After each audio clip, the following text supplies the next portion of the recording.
देखिए जो भी पॉलिसियाँ जो भी नीतियाँ बन रही हैं वो तो अडानी और अंबानी के लिए बन रही है। जैसे किसानों के वेयर हाउस, किसानों ने जो धरना दिया वो किस लिए दिया, क्योंकि उनके जो नए किसान विरोधी जो नए कानून आए थे उसके अंदर अडानी अंबानी के वेयर हाउस उन्होंने बना लिए थे। हरियाणा के अंदर बहुत बड़े बड़े देखा होगा करनाल में भी किस तरह किसानों की पिटाई करने का काम किया गया था। MSP दे दी लेकिन उस पर रेट तो देने का काम नहीं करते, खरीदारी तो नहीं करती। उसी के ऊपर तो आज ये पूरा किसान सड़कों पर निकला हुआ है। किसान लगातार जो निजीकरण की बात कर रहे हैं, 4 बिल जो लेबर कोर्ट में पास किए गए हैं उन बिलों को में ऐसा क्या लिखा गया है जिससे किसानों को नुकसान है? आपने पीछे नहीं देखा क्या, जो 3 काले कानून लेकर आए थे, आज इसी तरह ही जो आप बिल बता रहे हो इसी तरह का इसमें भी आज किसान को एक बेचने की नीतियां बनाई जा रही हैं, किसान को भी मजदूर को भी। सर अगर पराली की आपने बात की है, पराली की बात करें तो पराली जलाने सर जो दिल्ली धुआं हो जाती है उसका जिम्मेदार कौन है? जो प्लास्टिक जलता है, जो फैक्ट्रिया में चलता है, जो आज सफाई नहीं होती, जो आज मजदूरों के कूड़ा करकट के ढेर लगे हुए हैं, उसमें प्रदूषण नहीं होता। किसान का तो कुल 13% बताया गया है। मजदूर किसानों की मुख्य मांगे क्या है? हमारी यही मांग है, किसान को MSP चाहिए और जो किसान को टाइम पे खाद भी चाहिए। और जो ये निजीकरण हरियाणा में किया जा रहा है, आज 5800 को 6 एकड़ जमीन का, पिछले किसान आंदोलन में सरकार ने MSP देने का वादा किया था। ये वादा किया था, दी तो नहीं ना आज तक। वादा तो करते हैं, आपने देखा होगा करनाल में भी किस तरह किसानों की पिटाई करने का काम किया गया था। MSP दे दी लेकिन उस पर रेट तो देने का काम नहीं करते, खरीदारी तो नहीं करती। उसी के ऊपर तो आज ये पूरा किसान सड़कों पर निकला हुआ है। अगर किसानों की बात नहीं मानी गई, क्या एक बार फिर किसान आंदोलन पे सड़कों पर उतरेंगे? बिल्कुल, किसानों के ट्रैक्टर तैयार खड़े हैं, एक बार आवाज देने की बात है, पूरे का पूरा किसान फिर सड़कों पे होगा। और फिर दिल्ली के चारों तरफ, जैसे इन्होंने पहले भारत और पाकिस्तान की सीमा बनाई थी, दिल्ली की सीमाओं को, इसी तरह किसान आज घर पे बेचैन बैठा है क्योंकि उसको ना तो टाइम पर खाद मिल रहा, ना बीज मिल रहा। आज किसान अपने आत्महत्या करने पर मजबूर हो रहा है। सरकार कह रही है सर कि वो 6000 रुपये सालाना भेजते हैं, किसान खुश है।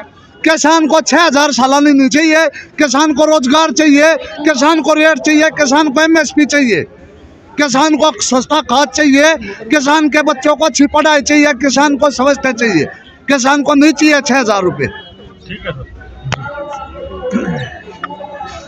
राकेश जी, 3 दिन हो गए महापड़ाव को चलते हुए, किसान और मजदूर एक साथ फिर से सड़कों पे नजर आ रहे हैं। काले कानून की बात कर रही जा रही है, निजीकरण की बात की जा रही है, मजदूर बेरोजगार दिन पे दिन हुए जा रहे हैं, सरकार की नीतियों को क्या कहेंगे? मेरा नाम राकेश है, मैं हिंद मजदूर सभा का वर्किंग कमेटी का मेंबर हूँ।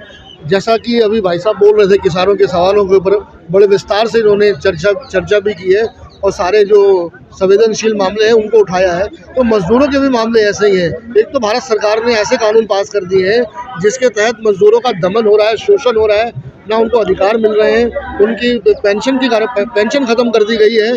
जो एक सरकारी कर्मचारी का जो जीवन यापन का जो बुढ़ापे का सहारा था, एक पेंशन, उसको भारत सरकार ने ख़त्म कर दिया है। तो उसके विरोध में भी यहाँ लोग बैठे हैं और तमाम तरह के जो सरकारी कर्मचारियों पर अत्याचार हो रहे हैं। मैं निगम के अंदर भी रहा हूँ, 10 साल काउंसलर रहा हूँ, नेता विपक्ष रहा हूँ। मैंने निगम के अंदर भी बहुत सारी समस्याओं को देखा है। निगम के अंदर भारतीय जनता पार्टी 15 साल से यहाँ राज कर रही थी दिल्ली के अंदर। तो किस तरीके से उन्होंने सफाई कर्मचारियों से लेके और तमाम कर्मचारियों का शोषण किया है कि 25-25 सालों से लोगों को पक्का नहीं किया है, उनके अधिकारों का हनन किया है, उनका शोषण किया है। मैं तो यही कहूँगा। और इसके अलावा तो आज मैं तो यही कहूँगा कि मजदूर किसान तो आज यहाँ महापड़ाव लगा ही रहे हैं, लेकिन आज हर वर्ग में आज व्यापारी सड़कों पर है, छात्र बेरोजगारी से परेशान है, पूरा देश महंगाई से परेशान है, चौतरफा देश में अराजकता का माहौल है, काम धंधे खत्म हो चुके हैं, हमारी प्रोडक्शन खत्म हो गई है, हम मार्केट बन के रह गए हैं। तो इसका कौन जिम्मेदार है? अच्छे दिन का वादा करके आए थे ये लोग। जैसा सवाल यहाँ उठाया जा रहा है कि किसान और मजदूर बेरोजगार हुए जा रहे हैं, पूंजीपतियों को बढ़ावा दिया जा रहा है, लेकिन दूसरी तरफ सरकार ने नई नई पॉलिसियाँ लाई है, नई नई स्कीमें मजदूरों के लिए ला रही है। उन स्कीमों को देखते हुए क्या कहेंगे? देखिए, जो भी पॉलिसियाँ जो भी नीतियाँ बन रही हैं वो तो अडानी और अंबानी के लिए बन रही हैं। जैसे किसानों के वेयर हाउस, किसानों ने जो धरना दिया वो किस लिए दिया, क्योंकि उनकी जो नए किसान विरोधी जो नए कानून आए थे उसके अंदर अडानी अंबानी के वेयर हाउस उन्होंने बना लिए थे। हरियाणा के अंदर बहुत बड़े बड़े, पंजाब के अंदर तो उस कानून पे तीनों कानूनों को रद्द कराया। बड़ी लंबी लड़ाई लड़ी किसानों के अंदर, मैं उनको सलाम करता हूँ। सैकड़ों लोग हमारे मारे गए उसके अंदर, किसान भाई। तो देखिए, आज मैंने कहा कि सारे ही लोग सड़कों पर है। आज देखिए रामलीला मैदान रोजाना कि कभी हमारे टीचर्स उसको भर देते हैं, कभी रेलवे कर्मचारी भर देते हैं। अभी 3 रोजाना महीना पड़ा होता जी। अगर सरकार ने बात नहीं मानी तो किसान और मजदूरों का अगला कदम क्या देखिए, होगा? अगला कदम तो 2024 का चुनाव है। हम वोट के माध्यम से इस सरकार को बदल देंगे। ये सरकार शोषणकारी है, ये सरकार संविधान विरोधी है, ये सरकार लोकतंत्र विरोधी है। और सभी, मैंने कहा, मजदूर किसान सभी लोग परेशान हैं। इनके राज्य में महंगाई से परेशान है, बेरोजगारी से परेशान है, हमारे सरकारी कर्मचारियों का शोषण हो रहा है और गैर सरकारी सेक्टर में तो इंतहा हो गई है।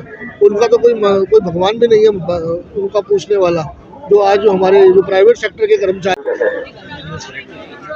संघर्ष के अंदर हिंदी में बोलने के लिए थोड़ा प्रॉब्लम है, लेकिन मैं कोशिश करूंगा। तो संघर्ष के अंदर